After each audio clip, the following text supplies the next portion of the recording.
A day in the life of an alcoholic.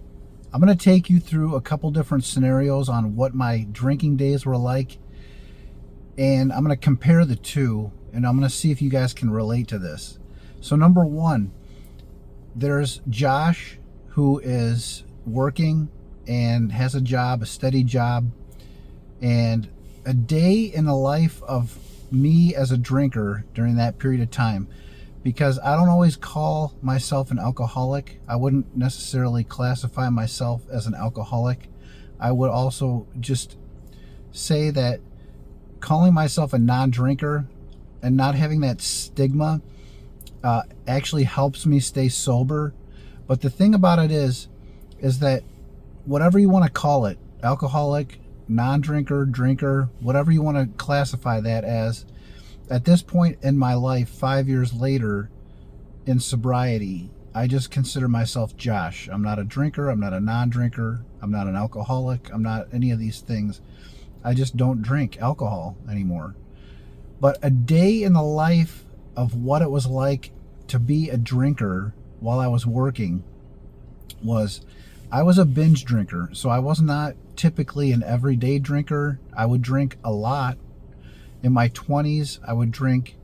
I was always a binge drinker in my teenage years, my 20s, and into my early 30s, where I would drink like every other night, and I would drink to oblivion. And I would go to the store after work. I would pick up about at least an 18 pack of beer, and I would take that home. I had my particular beers. I would start off with a strong beer, and then I would switch over to a light beer after a while. But I would go home. I would sit in my room.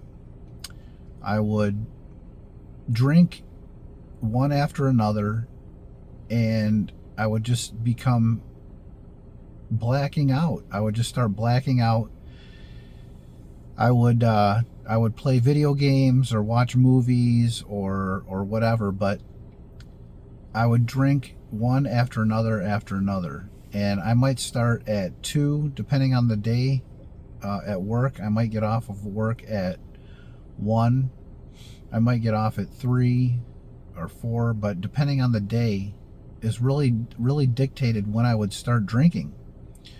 So I would drink one after another, and I would just become things would just start to go dark.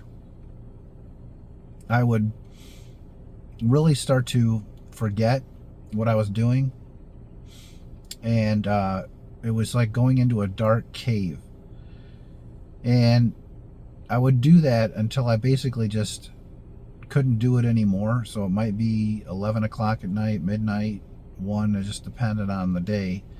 But I would just pass out, and I would end up waking up, with palpitations, nausea, all these things that make you, question whether you want to keep drinking or not. And I would basically go the entire next day without drinking.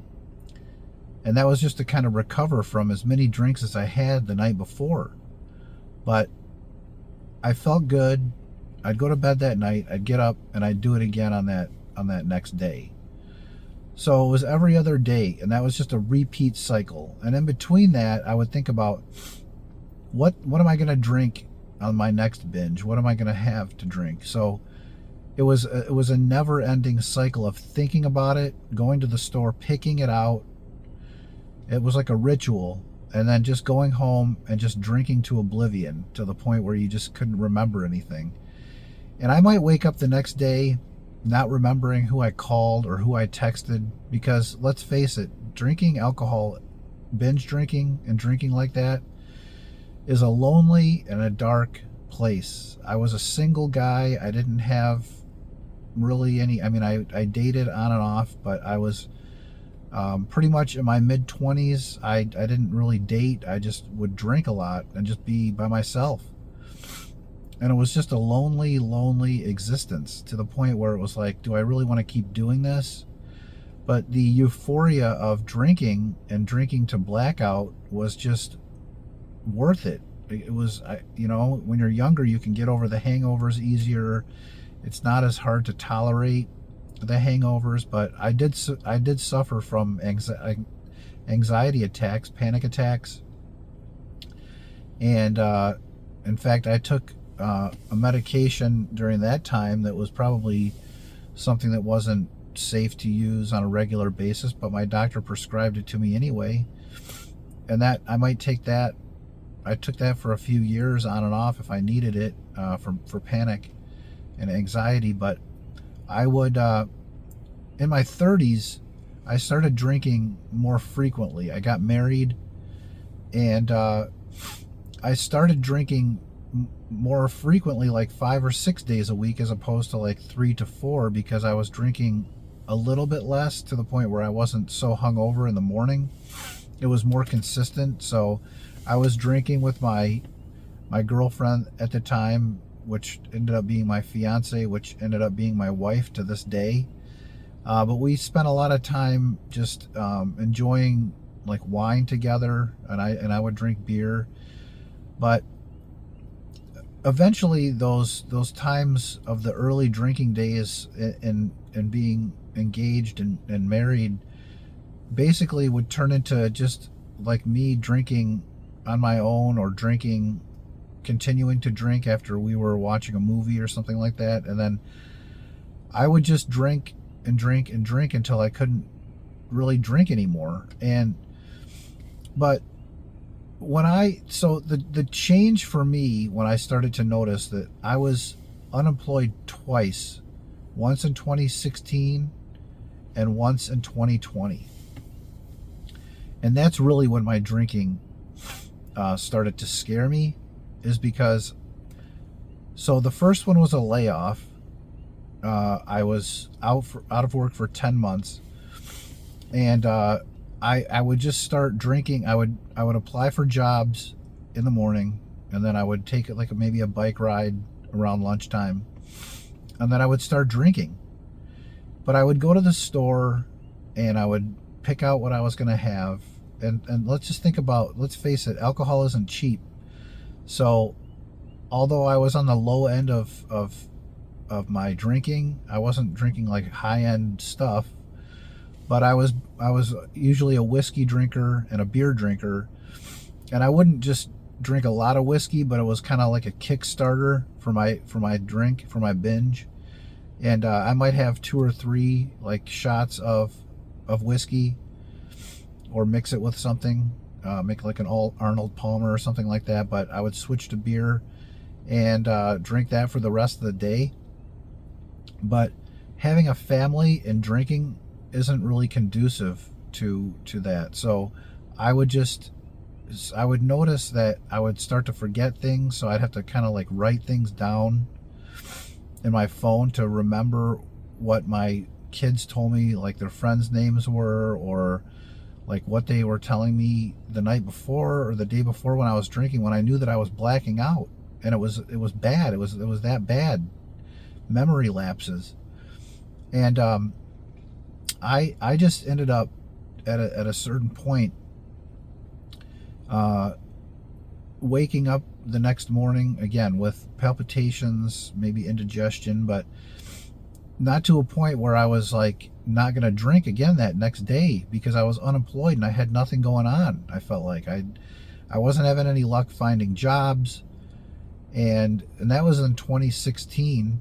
2020 when was the pandemic shut down, so I spent my first 6 weeks binge drinking. Going to the store and going up to like the grocery store or the corner store was really the only going out during that period of time. We weren't really socializing, so that was my day. That was my venture out for the day. And I would pick out my drinks. It was exciting. I would go home and I might wait until like lunchtime, because I mean, let's face it, drinking in the morning, there's a stigma attached to that, and rightfully so.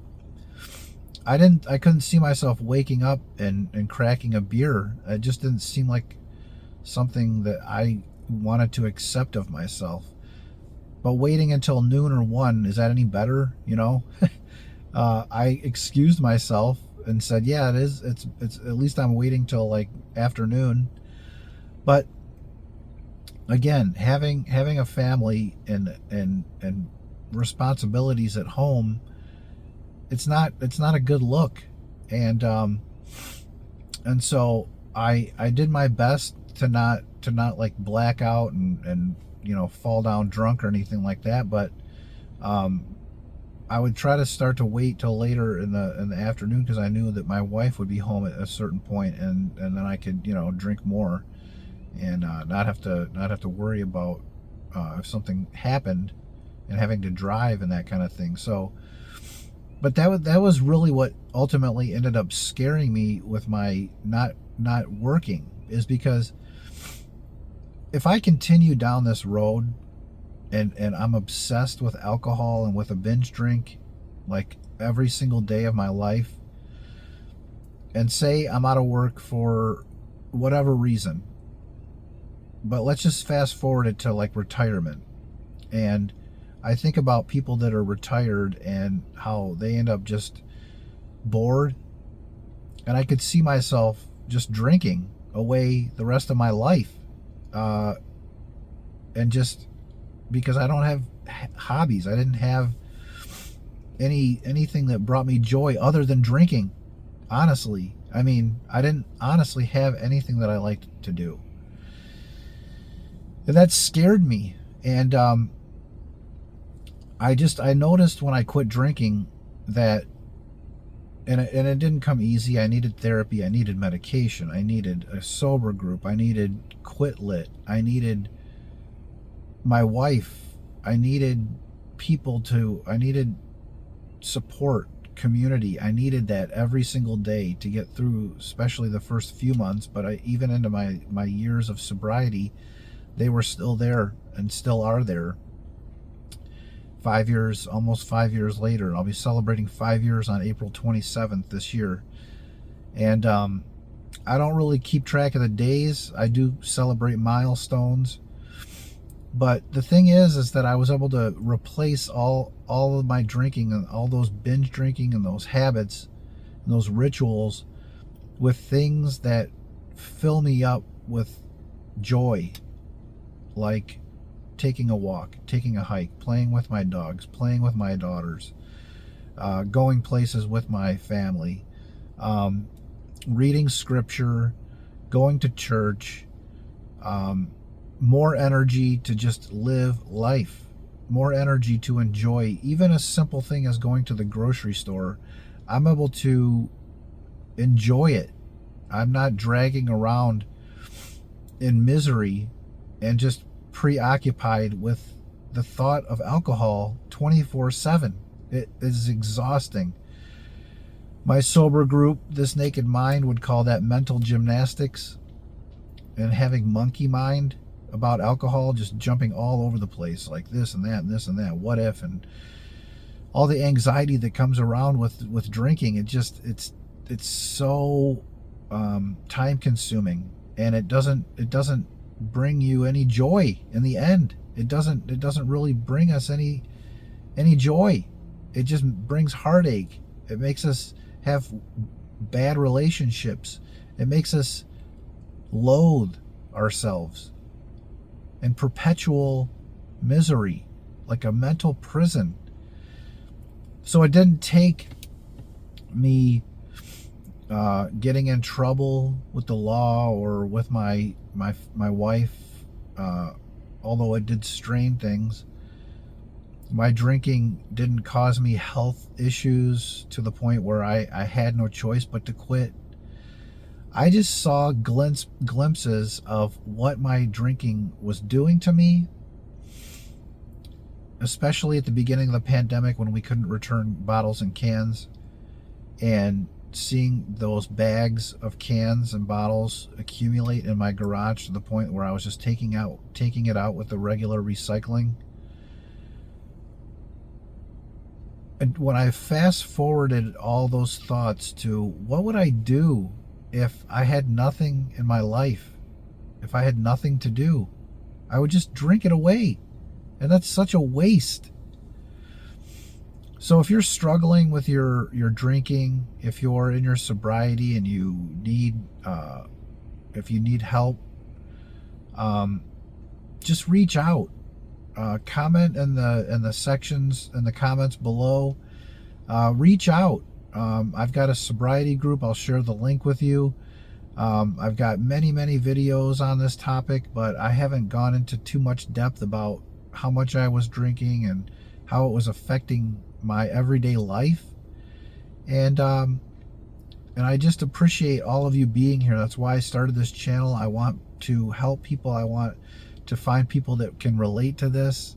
I want to get the message out there that there's hope in sobriety, hope and faith, and there's a better way, a better life. So have a great day, everybody. We'll talk to you soon.